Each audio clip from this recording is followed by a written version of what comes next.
I can't say I can recall a year when I wasn't impressed by the TVs I saw at CES. Maybe that's just because I love TVs so much.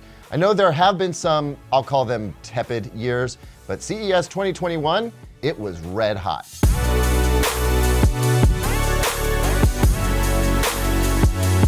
Welcome back, everyone. I'm Caleb Dennison, and we're going to run down the best TVs coming from CES 2021. Now, given this has been a virtual event this year, it's a bit of a challenge to actually see these TVs up close and personal, but we did manage to get eyes-on, in-person looks at many of the TVs on this list. And for those that we didn't, well, I have over a decade of experience helping to inform my decision. So let's run down all the absolute best TVs from the show, along with a couple of technologies that took us by surprise. Let's go. Now, a ton of you guys have been commenting on the Samsung, LG, TCL, and Sony videos. So drop a comment down below and tell me what you think is the most impressive TV to come from CES. I can't wait to see what you say.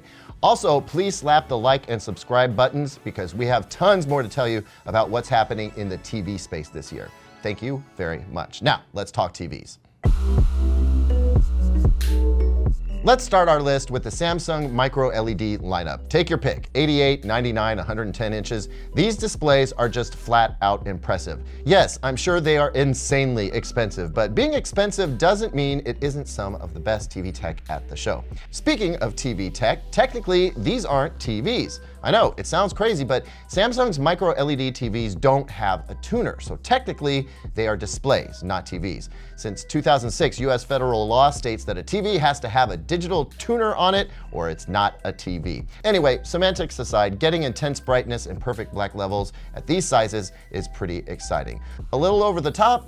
Maybe, but not if you're building a legit high-end home theater or even a boutique commercial theater. Samsung scores a second spot on our list thanks to its new Q900 line for 2021. These Neo QLED TVs are remarkably thin, mini LED-driven TVs with some serious chops. We've seen them in action and they are getting dangerously close to OLED black level performance, but get way brighter, and as a result, HDR comes off seriously impressive. Plus, Samsung's high-end TVs come with the One Connect box, which you know I love, and Samsung's taking gaming very seriously this year, and I anticipate these TVs are going to be outstanding for high-end gaming. I seriously think this is going to be one of the top TVs of the year once the reviews are in.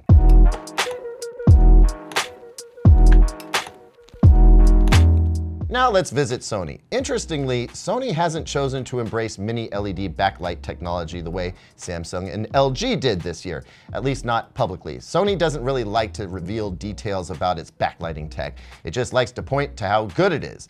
At any rate, one area where Sony has always excelled is processing, and it just unleashed its most advanced processor like by a mile, which it calls the Cognitive Processor XR. This is not the time to get into why it's so awesome, that's a whole nother video, but I bring it up because I think it's going to drive two TVs in particular to the top in 2021. We'll start with the Master Series Z9J. I kind of feel like the past few years have been leading up to this TV. We had the popular Z9D years back, the more recent Z9G, the Z8H last year, and now we arrive at the Z9J, where I think Sony has decided to rev up its engines and deliver the most cinematic, realistic 8K TV it can muster.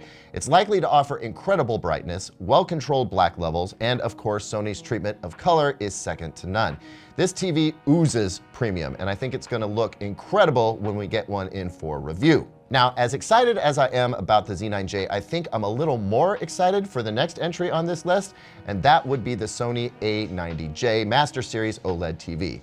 Like LG, which we'll talk about in a minute, Sony has figured out how to brighten up its OLED TVs for even more intense HDR, and between that and the new Cognitive Processor XR, I think this might end up being the best looking OLED TV we've ever seen. Sony has also improved its acoustic surface audio technology, which stands to make one of the best sounding TVs I've ever heard sound even better.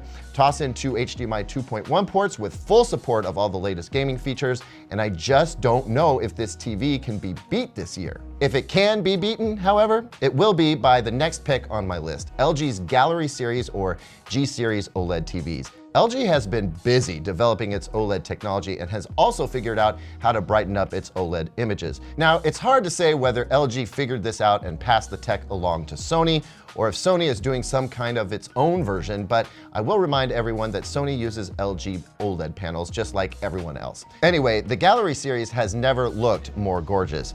It is getting a brightness boost, and it sports 4 HDMI 2.1 ports, along with FreeSync and G-Sync support. It really has everything. I'm gonna go ahead and predict that between the Gallery series OLED and the Sony A90J, it's going to be processing versus features, and I can't wait to wrestle with that decision. I also have to give honorable mention to LG's A series OLEDs too. No, they won't offer the best performance, features, or aesthetics, but what they will do is bring OLED picture quality to more people thanks to more affordable pricing, and I think that deserves some mention as well. Next up, TCL. I feel like TCL has been a leader of its own since 2018, and it has done it again in 2021. First, it brought the game-changingly good 6 series. Then it was the first with micro-LED tech 2 years before the competition. Then it dropped that micro-LED tech into the 6 series, and now it is bringing 8K micro-LED to the 6 series, which just blows my mind. So is that my pick for TCL's best TV of CES 2021? I mean, maybe. Or it could be the 85-inch 8K micro-LED TV that doesn't seem to have a model number yet.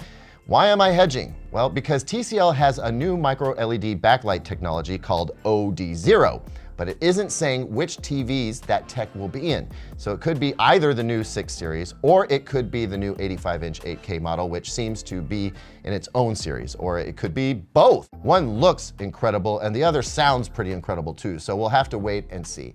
I'll be looking to review every single one of these TVs in 2021, pit them against each other in versus battles, and of course we'll be looking at other TVs from these big brands, but on the whole, 2021 is looking big and bright with some amazing new TVs on the way.